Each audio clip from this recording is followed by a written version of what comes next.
السلام علیکم ورحمۃ اللہ وبرکاتہ۔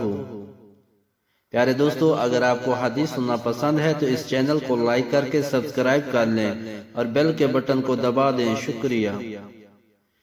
بسم اللہ الرحمن الرحیم۔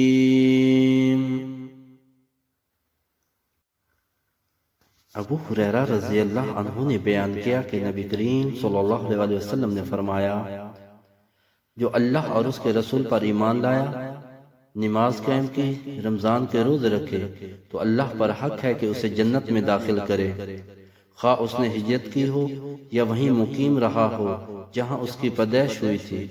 صحابہ نے کہا، یا رسول اللہ، کیا ہم اس کی اطلاع لوگوں کو نہ دے دیں؟ حضرت صلی اللہ علیہ وسلم نے فرمایا کہ جنت میں 100 درجے ہیں جنہیں اللہ تعالیٰ نے اپنے راستے میں جہاد کرنے والوں کے لیے تیار کیا ہے۔ ہر 2 درجوں کے درمیان اتنا فاصلہ ہے جتنا آسمان و زمین کے درمیان ہے۔ پس جب تم اللہ سے سوال کرو تو فردوس کا سوال کرو، کیونکہ وہ درمیانہ درجے کی جنت ہے اور بلند ترین، اور اس کے اوپر رحمان کا عرش، اور اسی سے جنت کی نہریں نکلتی ہیں۔ حدیث نمبر 7423، صحیح بخاری۔ جزاکم اللہ خیرا۔